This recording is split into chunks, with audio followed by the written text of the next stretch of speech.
በምንኖረው ሕይወትና ዓለም ውስጥ ሁሉም ነገር ከውጭ ሲታይ ቀላል ይመስላል፣ ስንገባበት ግን የተለየ ነው። የገንዘብ ኃይል፣ የእርስ በርስ ጥርጣሬ፣ ያልተጠበቁ የስልክ ጥሪዎች፣ የከተማ ውስጥ አደን፣ ይህንን ሁሉ በጋሜል ፊልም እናስቃኛችኋለን።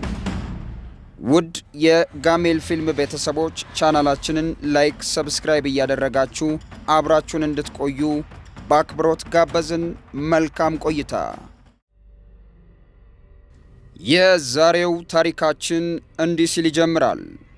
በአሜሪካ በሚያሚ ከተማ ምሽት ላይ በታክቲካል ናርኮቲክ የምርመራ ቡድን ውስጥ የምትሠራው ካፒቴን ጃኪ በመኪናዋ ውስጥ ቁጭ ብላ አስቸኳይ ስልክ እያወራች እንደደረሰች ስትናገር ከመኪናዋ ወጥታ መራመድ ስትጀምር ድንገት በተተኮሰባት ጥይት ተመታ ትወድቃለች። ተመታ በወደቀችበት በአንድ እጇ ሽጉጧን ይዛ በአንድ እጇ ስልክ ይዛ ለአንድ ሰው ቴክስት እያደረገች ጭንብል የለበሱ ሁለት ሰዎች ይቀርቧትና እንደጀመሩት ተኩሰው ጨርሷት ከቦታው ይሰወራሉ። የጃኪን መሞት ተከትሎ ባልደረቦቿ ዲቴክቲቭ ኑማ፣ ማይክና ሎሎ እንዲሁም ከሳጅን ጄዲ ጋር በኤፍቢአይ ቢሮ ለጥያቄ ይቀርባሉ። ይህ በእንዲህ እንዳለ ዋና ቺፍ ቶም ከጃኪ ሞት በኋላ ከሌተናንት ዴኒ ጋር ይነጋገራሉ። ቶም ዴን የፌዴሬሽኑ አባላት ለምርመራ ፈቅደውለት እንደሆነ ጠየቀው።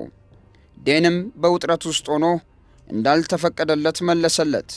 ቶምም መልሶ ጃኪ በተገደለችበት ምሽት ምን እያሳደደች እንደነበር ሲጠይቀው ዴንም ገንዘብ፣ ብዙ ነገር ብሎ ይመልስለታል። ከዛም ዴን የምርመራ ቡድኑ አባላት ግድያውን ቀለል አድርገውት ማየታቸው በጣም እንዳበሳጨው ይናገራል። ቶምም የምርመራ ቡድኑ እየተከፋፈለ እንደሆነ በማመን ጉዳዩ ውስብስብ መሆኑን ይናገራል። በሌላ ክፍል ውስጥ ከኤፍቢአይ ወኪሎች አንዱ የሆነው ኤጀንት ዴል ኑማን ከሟቿ ጃኪ ጋር ያላትን ቅርበት በማውሳት ይጠይቃታል። እሷም በሐዘን ስሜት ውስጥ ተውጧ ቅርቧ እንደነበረችና ጉዳዩ ራስን ማጥፋት ሳይሆን ግልጽ ግድያ እንደሆነ ትመልሳለች። ከዛም ዴል ቡድኑን የምርመራ ሥራቸውን የብዙ ብሮችና ብዙ መጠን ያላቸው አደንዛዥ እጾች ጋር ስለሚያያዝ በመካከላችሁ የጥቅም ግጭት አይፈጠርም ወይ ብሎ ይጠይቃል። ሁሉም በአንድ ድምፅ በፍጹም ብለው ይመልሳሉ። በመጨረሻም የኤፍቢአዮቹ ሰዎች ሰርጅን ጄዲን ለብቻው ነጥለው መጠየቅ ይጀምራሉ። ጄዲም ሊጠይቋቸው ለምን እንደመጡ እንዳልገባው ይናገራል። ዴልም በሚያሚ ከተማ ለፖሊሶች ዝቅተኛ ክፍያ ስለምትከፍል በሥራቸው ውስጥ ሙስና ሊጠፋ እንደማይችል ሐሳብ ያቀርባል። ጄዲም አስከትሎ ጃኪን የገደለውን ሰው ከናርኮቲክ ቡድን የተላከ ሰው እንደሆነ ትጠረጥራለ ወይ ብሎ ዴልን ይጠይቀዋል። ዴልም እንደዛ አላልኩም ብሎ ይመልሳል። ጄዲም ቀበል አድርጎት ጣት ከመቀሰር ይልቅ የጃኪን ገዳይ በመያዝ ላይ እንዲያተኩሩ ይነግራቸዋል። ዴልም የጄዲን አስተያየት ችላ ብሎ ስለ ሉትናንቱ እድገት ምን ታስባለ ብሎ ጠየቀው። ጄዲም እድገቱ ማንኛውም ሰው ሊያገኘው የሚችል እንደሆነ መለሰለት። ዴልም ያ ማለት ጓደኞችን ብሎ ጠየቀው። ጄዲም አይ ብሎ በነገራችን ላይ ቡድኑን ባታፈርሱ ኖሮ የጃኪን ገዳይ ማግኘት አይከብዳችሁም አለው። ዳኒ ጎን ካለው ክፍል ውስጥ ለቶም እርሱና ቡድኑ የጃኪን ገዳይ ማግኘት እንደማይከብዳቸውና መምሪያው የትርፍ ሰዓት ምርምር እንዲፈቅድላቸው ሲጠይቀው ለቶም እየነገረው ይታያል። ቶምም ጭንቅላቱን እየነቀነቀ በዚህ ሰዓት የትኛውም ስህተት የምርመራ ቡድኑን ሊያሳግደው እንደሚችል ይነግረዋል። በኮንፈረንሱ ክፍል ውስጥ ጥያቄና መልሱ ተካሯል። ዴልም ጄዲን ከጃኪ ጋር የቅርብ ግንኙነት እንደነበረው ጠየቀው። ምንም ሳይመልስ በትውስታ ሲነጉድ ይታያል። ዴልም በሹፈት ፈገግ ብሎ ሲመለከተው ጄዲም ምን ነው የምታውቀው ነገር አለ ወይ ብሎ በቁጣ ይጠይቀዋል። ዴልም ይህማ ሁሉም የሚያውቀው ጉዳይ እኮ ነው ብሎ መለሰለት። ጄዲም በትውስታ እየዋለለ ዝም ብሎ ያየው ጀመር። በዚህ መሃል ጄዲ ከታጠቀው ሁለት ሽጉጥ ውስጥ አንዱ የማን እንደሆነ ይጠይቃል። ጄዲም ዘሎ ተነሳና በቡጢ ብሎ ዴልን ከመስታወቱ ጋር ለጠፈውና ቢሮው ተበጠበጠ። ከቆይታ በኋላ ጄዲ ልብሱን እየቀየረ ዴን ምን ተፈጥሮ ነው ብሎ ሲጠይቀው የማይረባ ሰው ነው ባክ ብሎ ይመልስለታል። ዴንም የኤፍቢአይ ሰዎች የጃኪ ገዳይ ከቡድናቸው ውስጥ መሆኑን እየጠረጠሩ መሆኑን ይነግረዋል። ጄዲም ነገሮችን የመበጥበጥ ስልት እየተከተሉ እንደሆነ ይነግረዋል። ከቆይታ በኋላ የምርመራ ቡድኑ ከአስጨናቂው ጥያቄ መልስ አልፎ ተሰብስበው ዘና ሲሉ ይታያል። የጄዲን ቡጢ በቀመሰው በኤፍቢአዩ ሰው የዴልን ሁኔታ እያስታወሱ ሲሳሳቁ ይታያል።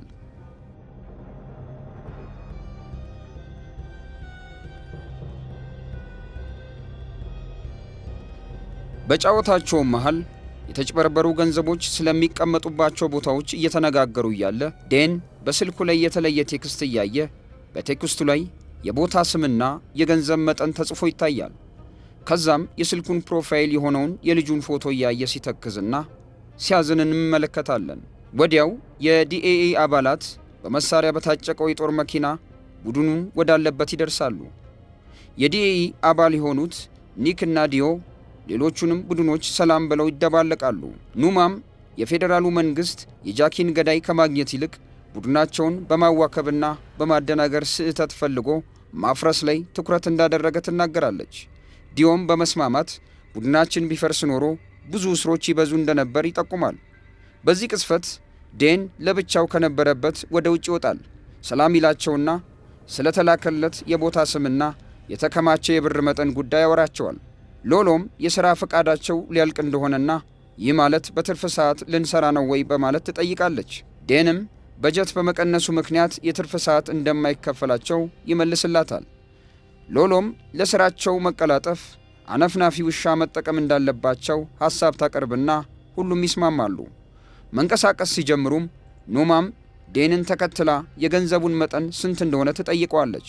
ዴንም 250 ግራንድ እንደሆነ ይመልስላታል። ማይክም ደግሞ ዴንን የመምሪያውን ውሳኔ እየጣሱ እንደሆነ ይጠይቀዋል። ዴንም ምንም አይደለም፣ ችግር ውስጥ ስለሆንን ከዚህ ውጭ ሌላ ምርጫ የለንም ብሎ ያስረዳዋል። ቡድኑ አመሻሹ ላይ በዴን ስልክ ላይ ወደ ተላከው ቦታ ይደርሳል። ጄዲም ከመኪናው ሳይወርድ እቅዱ ምን እንደሆነ ጠየቀው። ዴንም ግልጽ እኮ ነው ብሎ የተዳፈነ መልስ ሰጠው። ከዛም በአነፍናፊ ውሻ አሳሽነት ቤቱን ይለዩትና ማንኳኳት ይጀምራሉ። ብዙም ሳይቆይ ዴሲ የተባለች ሴት በሩን ትከፍታለች። ዴንም ውስጥ ሌላ ሰው እንዳለ ጠየቃት። ማንም እንደሌለ መለሰችለት። ወዲያው ለመግባት ፍቃዷን ጠየቃት። ዴሲም ትንሽ በጥርጣሬ ስትቃኛቸው ዴን የመፈተሻ ወረቀት ሰጥቷት ሁሉም ተከታትለው ይገባሉ። ውሻው ደረጃውን ወደ ላይ ሲሮጥ ሽጉጥ ደቅነው መግባት ይጀምራሉ። አነፍናፊ ውሻም ጣሪያውን ያየ መጮህ ይጀምራል። ዴሲን ሲጠይቋት ምንም እንደማታክ ትመልሳለች። ጄዲም ኮርኒሱን በኃይል ሲጎትተው ደረጃው ይዘረጋል። የዴሲ ፊትም ወዲያው በድንጋጤ ይወረራል። ዴንና ጄዲ ሲገቡ ኮርኒሱ ላይ ሌላ ክፍል ያገኙና ድብቁን ማስቀመጫ ለማግኘት በጥንቃቄ መቃኘት ይጀምራሉ። አንድ ሐውልት ያዩና ቦታውን ሲከፍቱት ሌላ ማስቀመጫ እንዳለ ያያሉ። ወደ ታችኛው ክፍል ይወርዱና ማይክ ወደ ላይ ወጥቶ እንዲፈልግ ያዙትና ዴሲን ቃለ መጠይቅ ማድረግ ይጀምራሉ። እዚህ ቤት ምን ያህል ጊዜ እንደኖረች ይጠይቋታል። እሷም አያቷ በቅርቡ እንደሞቱ ባለፉት ጥቂት ዓመታት ከአያቷ ጋር ብቻ እንደኖረች ትመልሳለች። ጄዲም ቤቱ ውስጥ ገንዘብ መቀመጡን ታውቅ እንደሆነ ይጠይቃታል። ትንሽ ስትወዛገብ ትወቅም አትወቅም ሕገወጥ ገንዘብ በማከማቸት እንደተጠረጠረች ይነግራታል። በዚህ መሃልም ዴሲ የዴንን እጅ ላይ ያለውን ንቅሳት ታይና ምን እንደሆነ ትጠይቋለች። እሱም እኛ ጥሩ ሰዎች ነን፣ ሁሌም እንሆናለን እንደሚል ያስረዳታል። በዚህ መሃል ማይክ ከጣሪያው ላይ ይጠራቸውና ይወጣሉ። ሲያዩም ከግድግዳው ውስጥ የታሸጉ ብሮች በባልዲ ተደብቀው እንደተገኙ ያያሉ።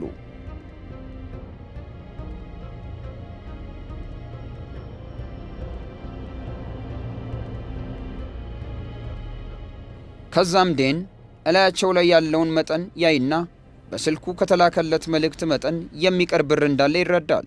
የሁሉንም ስልክ ለጥንቃቄ መቀበል ይጀምራል። ጄዲም ሁኔታው ስላላማረው በንዴት ይጠይቃል። ለዴንም የያዝነውን ይዘን እንውጣ ሲለው ዴን እዚሁ ቆጥረን አረጋግጠን ነው የምንወጣው ሲል ይመልስለታል። መከራከር ይጀምራሉ።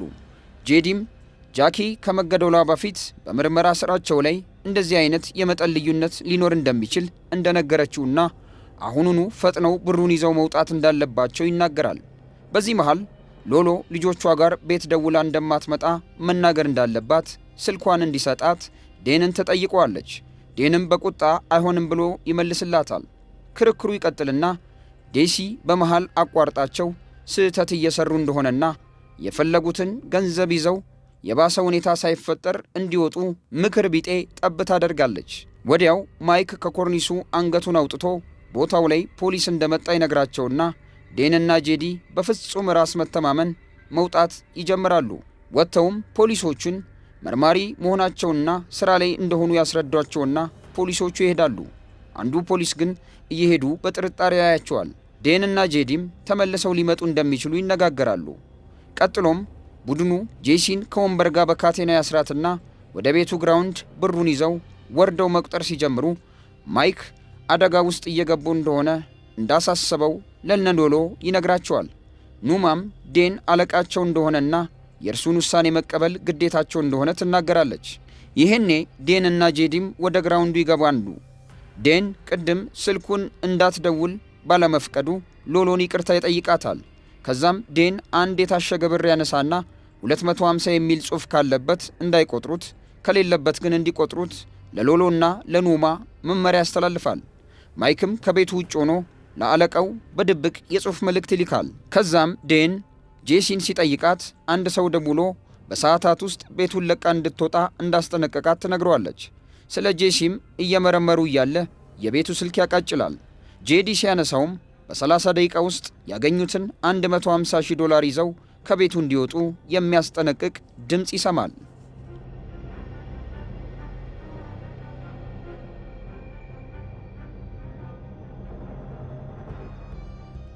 ከዚህ በኋላ ጄዲ ከዴን ጋር የሆነ የዋሻቸው ነገር እንዳለ በመገመት መከራከር ይጀምራል።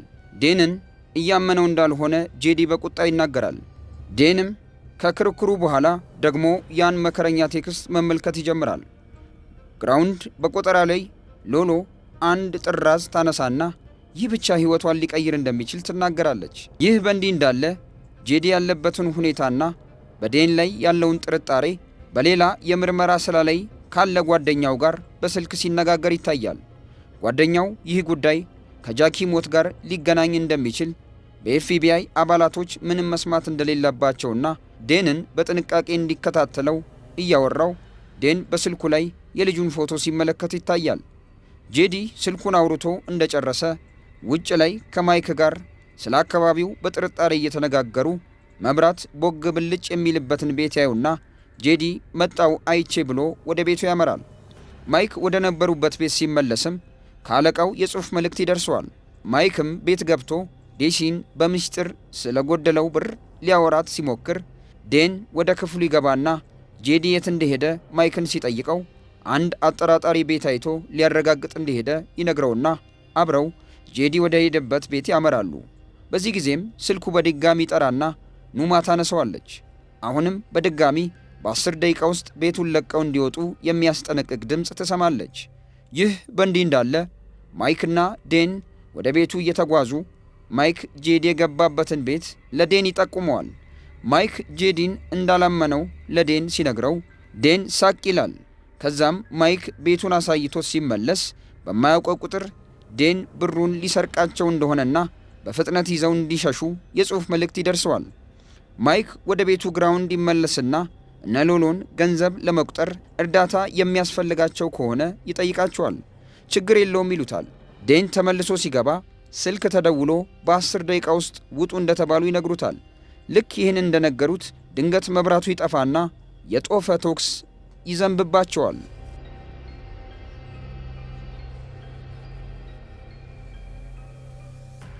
በጨለማ ውስጥ እየተደናበሩ ሲታኮሱ ድንገት ሎሎ እግሯን ትመታለች። ዴን ኑማን ከሎሎ ጋር እንድትቆይ አድርጎ ከማይክ ጋር ማክስ የለበሱትን አጥቂዎች ወጥተው መከታተል ይጀምራሉ። ቤት ውስጥ ኑማ የሎሎውን ቁስል ስታስር ይታያል። ዴሲንም ለመፍታት ስትታገል ባለችበት እንድትቀመጥ ታስጠነቅቃታለች። ውጭ ላይ ማይክና ዴን በመታኮስ ላይ ናቸው። ዴን በጣራ ላይ የሚዘለውን አጥቂ ተቀጣጥሎ መጥቶ ይጥለዋል። ሌሎቹ ሁለቱ ግን መኪና አስነስተው ያመልጣሉ። ጄዲ ዴን ቅድም ከገባበት ቤት አንድ ሰውን አስቀድሞ ይወጣል።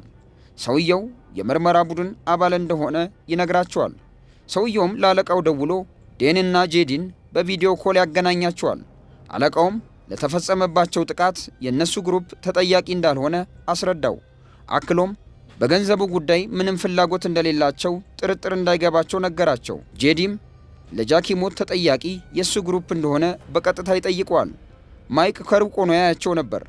ዴንም የካርቴሉ አባላት ገንዘቡን እንደማይፈልጉ አረጋግጠው ወደ ሎሎ ይመለሳሉ። ሎሎ ገንዘቡን የመከፋፈል ሐሳብ ታቀርባለች። ኑማ ደግሞ ዴን ቀድሞ ላለቃቸው እንደነገረው አስታወሰቻት። ጄዲም መች ብሎ ጠየቀ።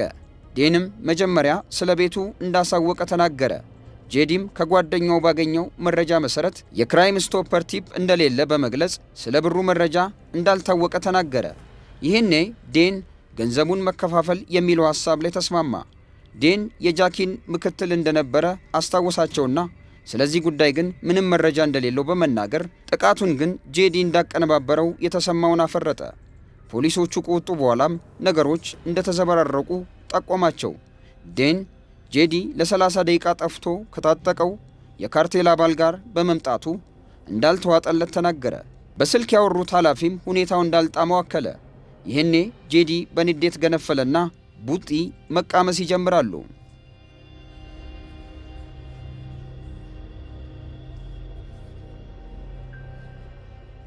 ይህኔ ማይክና ኑማ በመሃል በመግባት አገላገሏቸው። ከዛም ዴን ማይክን ወደ ሳሎን ወጥቶ ዴሲን እንዲከታተል አዘዘው። ማይክም እንደወጣ ስልኩን ሸሚዝ ውስጥ ፈልጎ ያጠዋል። ኒክስም ወደ ጄዲ ስልክ ይደውላል። በፍጥነት እንዲመጣ ነገረው። ጄዲም ዴን ብሩን ለማሸሽ እያሰበ እንደሆነ ለኒክስ ነገረው። ኒክስም በበጀት እጥረት ምክንያት ተጨማሪ ፍቃድ መስራት እንደማይቻል ይነግረዋል። ኒክስም የገንዘቡን መጠን ሲጠይቀው ጄዲም $20 ሚሊዮን እንደሆነ ይነግረዋል። ኒክስም ወደ ቦታው እንደሚመጣ ነግሮት ስልኩን ይዘጋል። በገራጁ ውስጥ ሴቶቹ ገንዘቡን ቆጥረው ጨርሰዋል። በድንገት ግን እሳት ይነሳል። ከዛም ተሯሩጠው ብሩን ወደ ውጭ ይዘው ይወጣሉ። እንደወጡም ኒክስ መኪና ይዞ ቦታው ላይ ይደርሳል። ዴንም ኒክስን ሲያይ ይደነግጣል። ማይክ ገንዘቡን መኪና ውስጥ እንዲከት ዴን ያዘዋል። ጄዲንም ከነሎሎ ጋር እንዲቆይ ይነግረዋል። ጄዲም በጣም በመናደድ አንተን አላምንህም ብሎ ይጮዋል። ኒክስም ከመኪናው ወርዶ ሁላችሁም ግቡ ብሎ አስገብቷቸው መንዳት ይጀምራሉ። መኪና ውስጥም ጄዲ ለጥንቃቄ ሽጉጡን አውጥቶ ይይዛል። ዴንም እንደሱ አደረገ። ዴኒም ገንዘቡን የት እንደሚወስዱት ይጠይቃል። አሁን አለቃው የተቀየረ መስሏል።